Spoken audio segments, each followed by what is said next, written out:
What's up, everybody? Thanks for tuning in to the Grant Cohn interview. I'm joined by Grant Cohn of Sports Illustrated. Grant, how you doing? I'm doing all right. How are you? Doing good, man. Trying to get through the day, today's day. Yeah, hanging in there. One day at a time. Exactly, yeah. So without further ado, we're going to go ahead and jump in there. We're going to touch on some things 49ers related, obviously. You recently wrote a piece on Sports Illustrated about how the 49ers decided not to trade Nick Mullens. Do you think that they could really envision moving off of Jimmy Garoppolo within the next year or so? I think it could happen. I'm not saying it will happen, but I think like if Jimmy Garoppolo wins the had he won the Super Bowl a few months ago, they would have extended his contract most likely, and it never would have happened. If he wins the Super Bowl next year, they'll extend his contract and probably trade Nick Mullens. But if he doesn't win the Super Bowl in the next couple of years, maybe one or two, and doesn't improve the way Matt Ryan improved with time in this offense, and kind of like this is his ceiling, and he continues to sort of make the same mistakes, which aren't that often. But if he doesn't improve and he doesn't win the Super Bowl, maybe they take a step back. I wouldn't be surprised because his contract is expensive. And what I always come back to is the Niners had an opportunity to extend it and make him more affordable, like lower the cap numbers now, backload it and give themselves a little leeway now. And they don't want to do that. They want to keep their options open. And it seems pretty clear that they like Jimmy, but he's almost like a rookie. He only has 26 starts or something like that. So they still need to see more. I think most fans expect that he's going to improve, but that's not a given. So in a couple of years when he's 29, 30, with a year left on his contract and Nick Mullens is a free agent, who knows what the options will be on the free agent market. Maybe the Niners would look to go for a cheaper option at quarterback, especially if there's still a dominant run-first team, a team that's, happy to throw the ball 8 times in a game. I mean, you don't need to spend that much money on a quarterback if that's your offensive philosophy. Yeah, that's totally true. I mean, if they're not dropping back 30, 40 times a game, why spend the giant amount that they spent on Jimmy Garoppolo? My question is, Nick Mullens, he really did flash when he came in, a couple of years ago first for CJ Beathard because he was injured, and then obviously because Jimmy Garoppolo was injured. But do you think that was enough to prove that he's the guy to kind of make that giant move away from Jimmy Garoppolo? Probably not, but it seems like a lot of people believe in him. I mean, a couple of teams tried to trade for him. Des Bryant went on Twitter and said he's the truth. I mean, I don't know. It's just he was really young when he did that. He was about 23. He's had more time. He's been in the system a long time. And I think what you're looking at with him is he's not expensive. You have him under team control for $750,000 this year, maybe $3,000 or $4,000 next year. You can sort of wait and see. And I think like the template would be Teddy Bridgewater. Now he was a first round pick and he got to play when he was young in Minnesota and won some games, but he didn't put up huge numbers. But he sat behind Drew Brees. He learned in one of the premier offenses. And then when he got to play last year on a loaded team, he won and played well. And now he's a starter. I think the Niners feel like, well, if Jimmy were to miss 2, 3, 4 games for any reason, hurts his thumb, whatever, Mullens could come in and do something like that. He didn't do it in 2018, but that was a different team. He was basically a rookie. If he came in this year and played at 25, and goes 5-0 with like a 95, 96 quarterback rating, now you could trade him for a first-round pick if you wanted to. Now he's a legit starter. So I think the Niners feel like there might be that kind of Teddy Bridgewater upside. Yeah, I could definitely see that. He flashed really, really, brightly, I guess, so to speak, and he played. It was like that offense was stagnant, not moving at all. Mullens was inserted, and they took off. They played really well. I'll never forget that Thursday night game against the Raiders where he just made a name for himself. People were tweeting about him. I think he was even trending at one point. Now, speaking of guys who kind of flashed and then nothing has really happened since, Dante Pettis. I saw you tweet the other day that Nick Mullens made Dante Pettis better. Do you think that his style just doesn't mesh well with Jimmy Garoppolo? It could be. It seems to me that they've never really been on the same page, even when you go back to like the first 3 games of 2018. I know Jimmy hit Dante Pettis for that touchdown in Minnesota on like the scramble drill. That was really nice. But then the next week against Detroit, Jimmy got sacked 6 times. And a few of those sacks were Jimmy like staring down Dante, who was the number one option on that play, and either feeling Dante wasn't open or reluctant to throw it to him for whatever reason. I've often felt that Dante isn't as bad as he seems when Jimmy's the quarterback. I have no idea why they don't connect. Maybe you just need a certain level of trust with Dante because his movements are sort of unorthodox. He's really good on double moves and getting down the field. Jimmy's not much of a down the field thrower. He'd rather throw a slant to someone who he knows is going to catch the ball, like Trent Taylor or Kendrick Bourne. For whatever reason, Mullens comes in and really trusts Dante Pettis, throws it to him a lot, and Dante Pettis thrives. So, they talk about, can a quarterback make guys better? I think Jimmy made Trent Taylor better. He makes certain players better, but for whatever reason, Mullens made Pettis better. And that's one reason for maybe teams around the league to think, well, if I could get Pettis for like a 7th round pick, maybe it's more of a Jimmy and Pettis thing than a Pettis thing, and he would actually play better on my team. The thing with Pettis is if your ball placement's a little off, he's not going to fight for it. He'll watch it get intercepted, and Jimmy Garoppolo has no patience for that, for good reason. Yeah, and not only that, but we've seen this past year where he kind of trusts his arm a little too much. Mm-hmm. He kind of thinks he could fit throws into windows that just aren't there, or they're a lot tighter than he thinks. And I don't think Pettis has shown that he's capable of going out there and being able to be trusted to get those type of balls. You saw that wild pass against Minnesota in the playoffs that Kendrick Bourne went and got. Right. I don't see Pettis doing that type of catch. Now, speaking of the quarterbacks, the 49ers rolled with 3 quarterbacks last year. Mm-hmm. Why would they do that? Most teams seem to only keep 2. Yeah, well, they drafted Nick Mullens was not supposed to be part of the plans. He forced his way into the picture. CJ Beathard was supposed to be the number 2, and they drafted him in the 3rd round. So I think there's a couple of things going on. One, Shanahan doesn't like admitting mistakes. Who does? But he doesn't. I mean, the one mistake he's really admitted is Joe Williams. But Joe Williams didn't want to play football. You couldn't force him on the team. So I think I don't know if he admitted the mistake or he had to. I mean, Joe Williams forced his hand on that one. Here, cutting him after 3 years when you don't really have to would just be like bringing criticism on yourself. I think what the Niners are probably going to do is just let him stay on the team for 1 more year and then let his contract expire. And then you say, well, why would they just gift him a roster spot? That's valuable. It could go to another position. Well, I think part of what's going on here is maybe Beathard maybe he flashed a little bit too. I mean, if you think back to 2017, he played pretty well in Washington for a rookie who came in on a terrible team. Like, he had moments. And then he got like the crap beat out of him. He got hit so hard, and he brought a lot of it onto himself, but that was just a really bad team. And, Hoyer kind of never really recovered from it either. I feel like both of those guys have sort of been seeing ghosts ever since.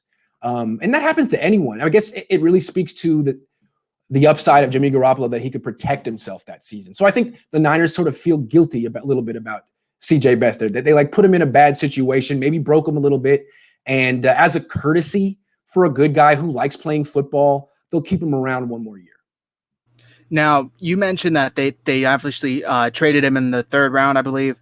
Do you think they traded? That's right. Do you think the politics of the matter comes into play here? That kind of he has more of a seniority, I guess, type of role, or they kind of value him a little more over a guy like Nick Mullens simply because they wasted a 3rd round. I don't want to say wasted. They don't value CJ over Nick Mullens. No way. They know what they have there. They know that Nick Mullens is a premier backup at the least. I think they know exactly what CJ is and I just think a lot of it is Shanahan's ego, which is not every coach has an ego, but when you pick the guys yourself, you're going to try to make it work, and you always feel like, if anyone can salvage this, it's me, because I'm designing the plays and calling them. And maybe if CJ Beathard gets back in there on a better team, I could make him look better and trade him. I think that's usually how a coach would think. Yeah, that's a good point. And I think on draft day, you tweeted out a list of guys that Shanahan and Lynch had traded up for. Oh, yeah. And that was just offense. There's more guys like Mitch Wishnowsky and Ruben exactly. Foster. Yeah. And it wasn't a great list. Let's just put it at that. So let's hope Brandon Ayuk kind of breaks the mold there. But speaking, we're on the topic of quarterbacks. There's obviously the giant elephant in the room that the 49ers discussed at the very least, apparently acquiring Tom Brady. Yes. They're a young ascending team, just made the Super Bowl. Why would a team like that even discuss acquiring a guy like Tom Brady, regardless of how good he ever was or currently is, if he's about to take a pretty steep decline? Well, the Niners lost by 11 in the Super Bowl. And I think what you're saying, like, how do you get better? Like, you're up against the salary cap. Is there a way to get better here? And, the first thing you look at is, well, we're paying $27 million for a quarterback who didn't throw much in the playoffs. Maybe he'll improve down the line, but we're ready right now. And Tom Brady is considered the greatest quarterback of his generation, at least. Maybe he's declining, or maybe he was just on a terrible offense last year. We'll find out in a few months. So that's the thought process. I mean, if you can get Tom Brady and add him to that defense and that run game with George Kittle and Deebo Samuel, are you instantly the Super Bowl favorite? I think so. Unless you're right and he is really falling apart. I mean, a lot of people feel he is. What I saw last year in New England was an offense with him and Julian Edelman. I mean, Trent Brown was gone. The offensive line was bad, which hurt the run game. There were no receivers outside. There was no tight end. So Brady isn't the kind of quarterback like Mahomes who can, or Russell Wilson, who can buy time and sort of help people get open. He needs people to get open fast. And he didn't have that. Now on the Niners, he would have. He absolutely would have. And in Tampa, he will. So, I mean, that's why I think the Niners considered it. I mean, they admitted they considered it, but ultimately they decided they didn't want him. Yeah, I mean, they definitely did admit that, and I'll ask you about that in a bit. But, the fact that, like you said, the offense in New England last year was stagnant. They weren't really moving the ball. They were super dependent on their defense, and it would have been very interesting to see had they made the switch. And I wasn't saying that Tom Brady's bad right now, but you got to admit that drop has to be coming. I mean, he's been battling Father Time for seems like the last 5-6 years. And Father Time's undefeated. He's not going to lose that battle. So it's just a matter of when, I guess, was my point. Yeah. Now, you spoke about John Lynch admitting that they did discuss acquiring Tom Brady. I think he said on the Rich Eisen show, and then they ended up deciding to keep Jimmy Garoppolo, obviously. Right. What message does it send to the team that they are acknowledging the fact that they discussed it, but still went with Jimmy Garoppolo? Well, I mean, they've sent that message to the team, to the fans, to the nation in any number of ways. Talking to Tom Brady and not extending Jimmy Garoppolo's contract. Every message they're saying is Jimmy has more to prove. We like him, but he has more to prove. He needs to improve. And yeah, he needs to improve. And he's on the clock. We'll have him for this year, but we'll reassess after every offseason because that's the way his contract is structured. And if they're going to keep being a run-first team, ask very little of him, then maybe at some point they'll feel like they could make a transition to Nick Mullens, save, $20 million, and then get a guy like DeForest Buckner. I mean, you're already having to get rid of players you don't want to because of Jimmy. So Jimmy's going to really have to justify that. He has to take a leap and show that he can carry this team and that they don't necessarily carry him. Okay. Yeah. I could see that. And the DeForest Buckner aspect is huge because, John Lynch said himself, DeForest is exactly the type of person that embodies what it means to be a 49er. And it seemed like it really kind of pulled at their heartstrings, the fact that they had to get rid of a player like DeForest. So go ahead. Well, think about it this way. I mean, DeForest Buckner is a better football player than Jimmy Garoppolo right now. Jimmy plays a more important position. He might be more valuable to the team, to a team, maybe. But Buckner's better. And so they had to get rid of a better player who's cheaper than Jimmy because Jimmy is so expensive. And that's the price of doing business at quarterback. But eventually he has to justify it, especially with the way the league is evolving. I mean, compared to 10 years ago, it's so much easier to find good quarterback play for cheap. And if you can do it, if you can get a quarterback who's pretty good, who's making $5, $4, $3 million a year or less, that's a huge advantage. I mean, that's what the Cardinals have. That's what the Chiefs have, and it's what the Niners might want if they're not going to be a pass first team. Yeah, it seems like most of the teams that kind of win the Super Bowl or at least make it to the Super Bowl, regardless of the Tom Brady's or those type of teams that are kind of continuously in it, they're led by a rookie at quarterback who's able to ascend the team, and they're able to spend money elsewhere, just like you said. That's right. So that's a very important factor to consider in all this. But do you think that the fact that they publicly acknowledged that they discussed acquiring Tom Brady shows that their faith in Jimmy is in question, or do you think that kind of has been the status quo, so to speak? Well, I mean, the way I read it is, why did they say no to Tom Brady? That's the question. Why'd they say no? They were interested. He wanted to sign. I think it's possible that they said he's just too old, or it's possible they said he's just too expensive. Because, they cut Jimmy, that takes a $4.2 million dead cap hit. So you save 22, and then Brady's getting 25 million per in Florida, which is a tax-free state. So in California, just to match that contract, they'd have to give him 13.3% more, which comes out to more than 28 million a season on top of the $4.2 million dead cap hit they're taking from Jimmy. So really, I mean, Brady would have cost them 30 million a year.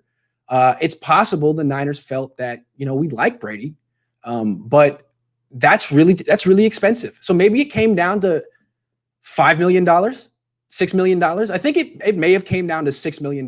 That's how the Niners made their decision. So that'll be something to monitor next season. I think the Bucs are going to be really good, and they're banking that he's going to have 2 years left. It's possible he has no years left. They think he has 2. And the way that the NFL is evolving, it seems like quarterbacks can go into their 40s now. I mean, Drew Brees hasn't really slowed down. We'll see about Rodgers and Roethlisberger, but yeah, I mean, I think that was the calculation. That makes sense. And, like you said, it's definitely a more quarterback friendly league than it was 10, 15 years ago. And quarterbacks are definitely banking on playing longer into their careers, prolonging, doing what they can. Let me ask you this. Do the 49ers win the Super Bowl if Tom Brady was there instead of Jimmy Garoppolo? I believe so. But I mean, how do I know? I believe so. Yes, I believe so, because I think it took an entire team effort to blow a 10-point lead in the fourth quarter. Jimmy was part of that. I mean, Jimmy couldn't have been much worse than he was. Not to be harsh.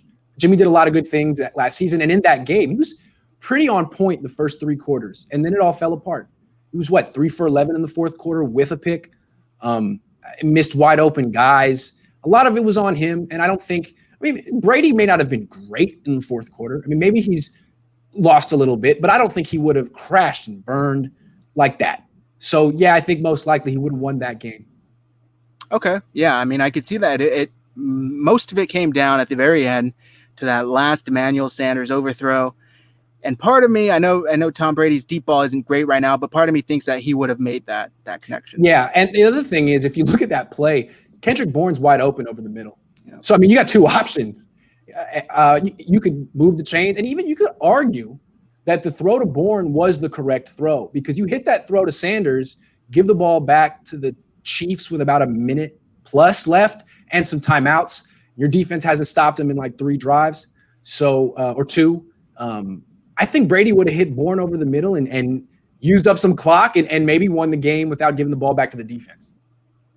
Yeah, I could definitely see that. And, Kendrick Bourne, that he was wide open. So the fact that Jimmy, it almost seems like he has a bit of trouble reading the field, reading his routes, going through his progressions. And that came to show, that was shown at the most pivotal time for the 49ers, unfortunately.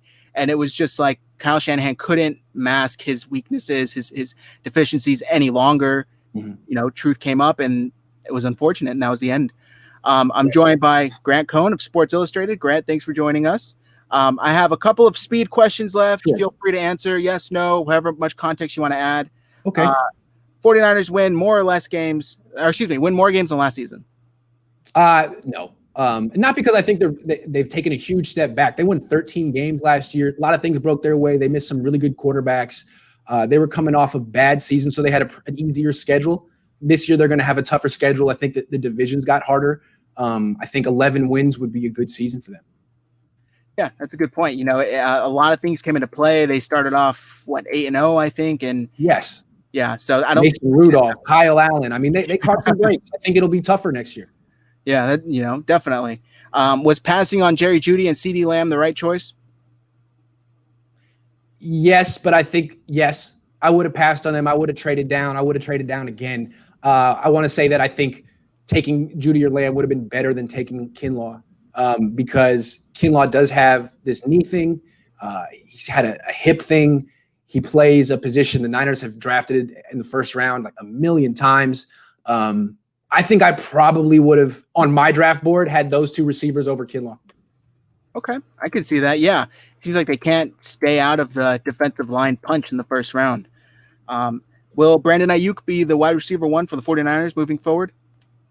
Not right away. I don't believe so. I think that the scheme is too complex. Like we saw Debo last year. He really came into his own the second half of the season, but the first half, he dropped a lot of passes. He made some mistakes. It was bumpy at first. Not that he wasn't good. It's just there's a lot of mental work you have to do, and I think that could hold him back at first. I think Debo is probably, like, in terms of targets next year, it'll be Kittle, Debo, and then Ayuk number 3. But that, I mean, I would think that by year 2, Ayuk would be the number 1 receiver, because that's not really Debo's skill set. Debo can do a little bit of everything, but he doesn't have long arms. He doesn't play big at the catch point, as coaches say. He's just a little bit like a gadget guy like Percy Harvin. Ayuk has those really long arms. You can trust him on balls that sail over the middle, that he'll go get it. That's a number 1 receiver. I think he'll grow into it. Okay. Yeah. I mean, Debo's totally fit the mold, or, whatever the 49ers have asked of him, it seems like he's done it and even a little more. Yeah. So I'm super excited to see. I mean, he's the first receiver they drafted in the first round since Michael Crabtree, if I remember correctly. Yes. So, yes. Yeah. So hopefully, it shows and it proves that they were right in their evaluation of him. Is Kyle Shanahan a top 2 offensive-minded head coach in the NFL?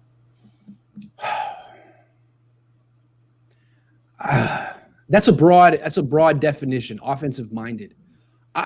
I'll break it up into categories because I want to give him his due. He is definitely top 2 at designing run plays. I mean, him and Greg Roman are geniuses. And if you want to have a run-first offense, you have to watch the Niners and the Ravens every week. I mean, they're different styles, so that you would go with one or the other. But if you have like a pocket quarterback and you want to be a run-first offense, you watch the Niners. You steal from Kyle Shanahan weekly. Also, play action. If you want play action, Shanahan's the best, because what he does is he makes his play action passes look just like the runs.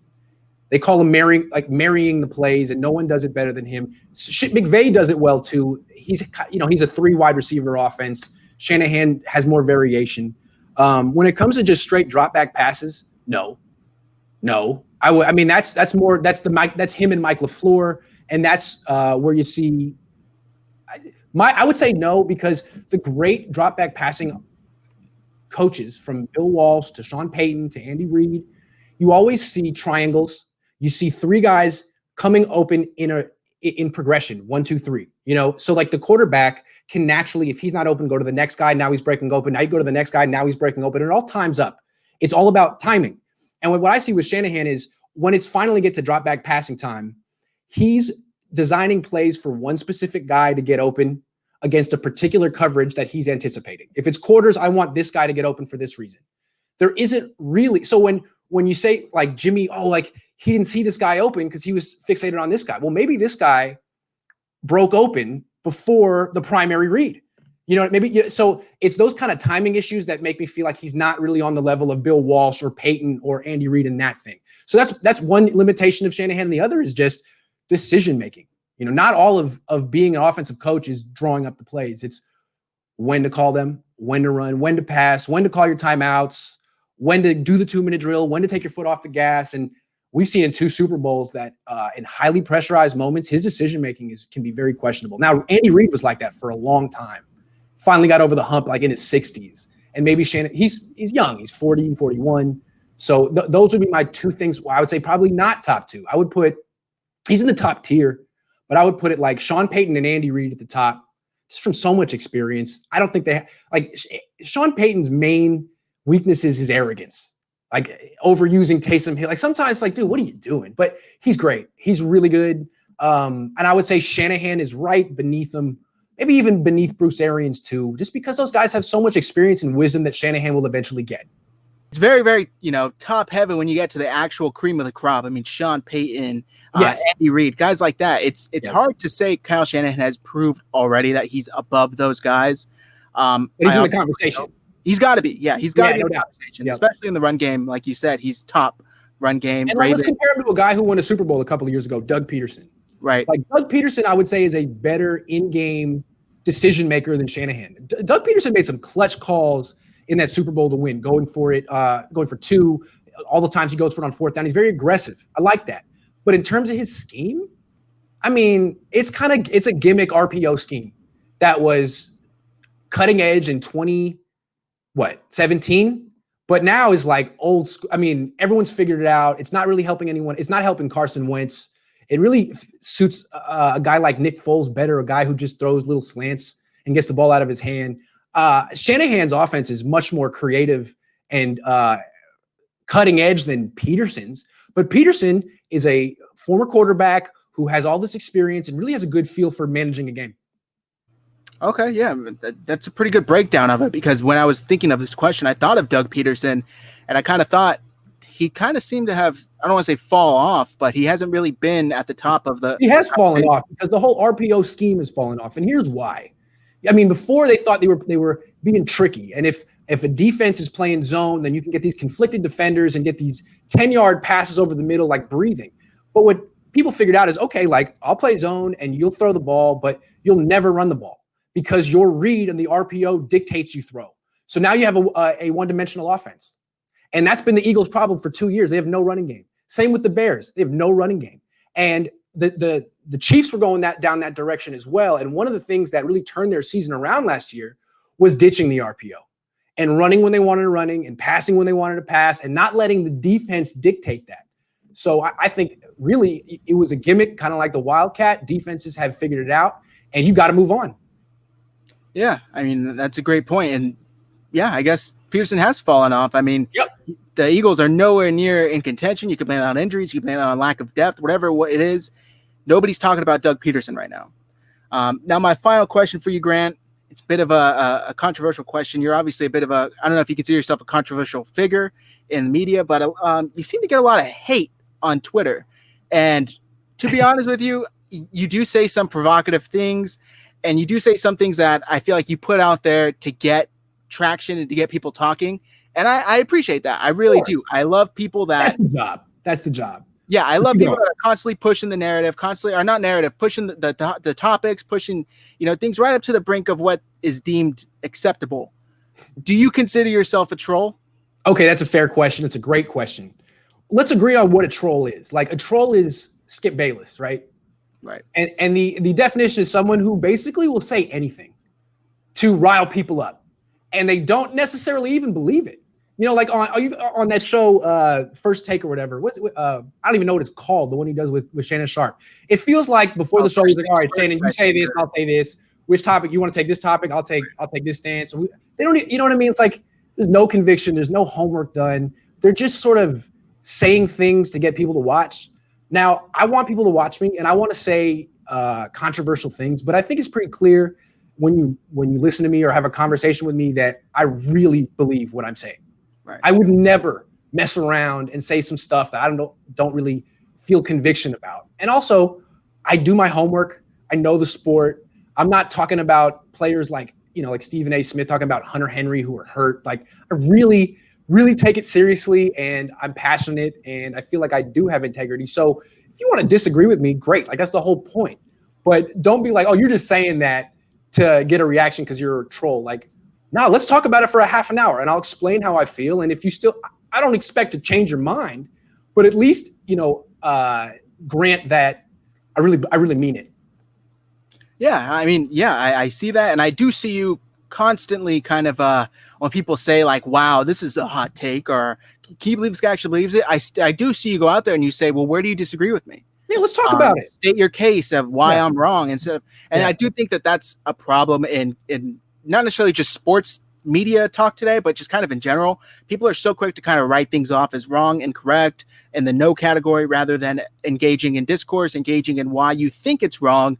And I just wanted to say I appreciate the fact that you do that. You do take the time to go out of your day or to go out of your way and explain your case and explain why you think what you think, even no matter how contrarian, so to speak, it is, or how different, it is than other people.